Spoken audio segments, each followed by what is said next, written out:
స్నేహితులందరికీ శుభోదయం. చారు ఛానల్‌కి స్వాగతం, సుస్వాగతం. నా వీడియో చూస్తూ నాకు సపోర్ట్ చేస్తున్న వారందరికీ పేరు పేరున ధన్యవాదములండి.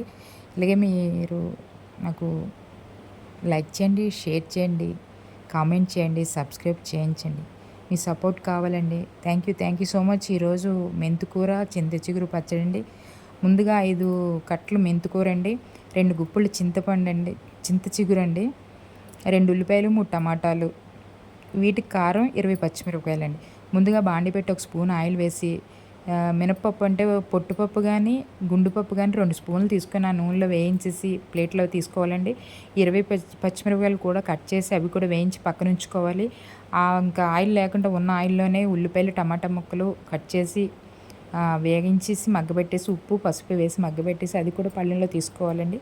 అప్పుడు కొద్దిగా ఒక హాఫ్ స్పూన్ నూనె వేసి మెంతికూర బాగా వేపేసి తర్వాత చింతచిగురు కూడా వేసి వేగిపోయిన తర్వాత ఇవన్నీ ప్లేట్లో వేసుకుని చల్లారాక ముందుగా మిక్సీలో మినపప్పు, పచ్చిమిరపకాయలు, పచ్చి వెల్లుల్లి కూడా 4-5 రెబ్బలు వేసుకొని మిక్సీ పట్టుకోవాలండి, పొడి చేసుకోవాలి. ఆ పొడి మెత్తగా అయిన తర్వాత ఇక్కడ సాల్ట్ అడ్జస్ట్ చేసుకోవాలండి. ముందుగా కొద్దిగా వేసిన దానికి సరిపడగా మిగతా బ్యాలెన్స్ కూడా వేసుకొని అప్పుడు ఉల్లిపాయలు టమాటాలు కూడా మిక్సీ వేసి దాని తర్వాత మెంతికూర చింతచిగురు కూడా వేసి మొత్తం పేస్ట్ చేసుకోవాలండి. పేస్ట్ అయిన తర్వాత బాండి పెట్టి 2 స్పూన్లు ఆయిల్ వేసి ఆవాలు, జీలకర్ర, ఎండుమిరపకాయ, కరివేపాకు వేసి వేగిపోయిన తర్వాత కొద్దిగా ఇంగు వేయాలండి. ఇంగు వేసిన తర్వాత ఈ పేస్ట్ని అందులో వేసి బాగా ఉడికించి కొంచెం ఆయిల్ పెద్దగా వేయలేదు కాబట్టి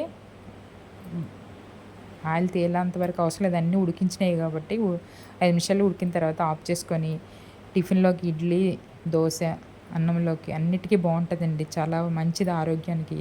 ఎలా ఉందో చెప్పండి.